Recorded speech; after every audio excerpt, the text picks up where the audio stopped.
We had Neve in 2008. When she was 5 and had started school, I went back to work and she'd stay with Daniel's parents, my husband's parents, and they would take her to school and I would collect her afterwards.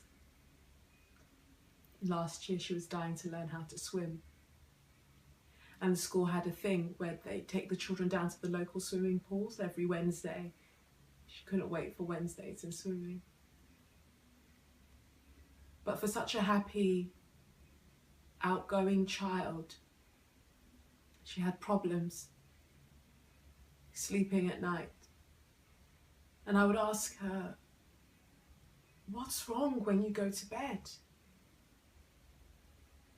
But you know, in the daytime, she wouldn't care. Nighttime was a million miles away. But when nighttime did come, she thought that there were people in the attic and people knocking on the walls, and there was a man across the road who she'd always see. I told Daniel and he said we should just be careful about the books we let her read and the things we let her watch. In March, the school had a sponsored swim and I promised I was going to be there to watch, but I was late getting out of work and I was only going to get there in time to collect her afterwards. And I remember that when I got there, the pool was empty. And there was a teacher standing by the side with some children. And as I walked closer, I noticed that the teacher was crying and the children were crying. I was about to ask what had happened when someone stopped me and said, "I'm sorry, are you Neve's mum?"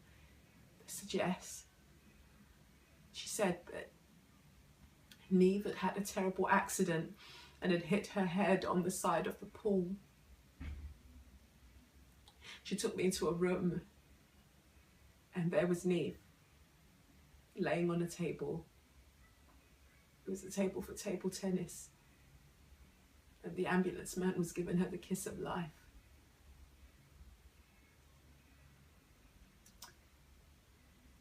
I think he knew that she wasn't going to make it because he said, "You might want to say your goodbyes now in case you don't get a chance at the hospital." So I kissed her cheek, I stroked her hair, and I told her that Mummy loves her very much. She just looked asleep, and her lips had turned blue. She was dead. I can't begin to tell you how hard it became between myself and Daniel after that. You know, he would go to work before I'd woken up and come back long after I'd gone to sleep.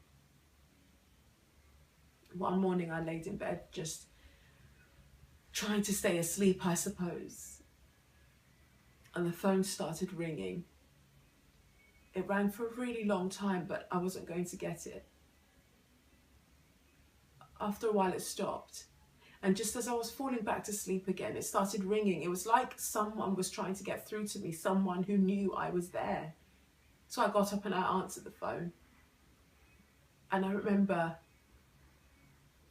it so clearly. It was like crossed lines. I could hear voices, but I couldn't hear what they were saying. And then I heard Neve. She said, "Mummy?" And I said, yes. And she said that she was at Nana's house, but Nana wasn't there. And there were people in the attic and there were people coming down the stairs and people knocking on the walls. And there was a man across the road and he was going to cross the road and would I come and get her? I said, yes, of course I would. I ran out to the car in my pajamas. I was crying so much I couldn't even see where I was going. But I knew that when I got there, she wasn't going to be there. Daniel's parents want me to see a psychiatrist. That doesn't bother me. What bothers me is that my daughter is somewhere and she needs me. And there's nothing I can do to help her.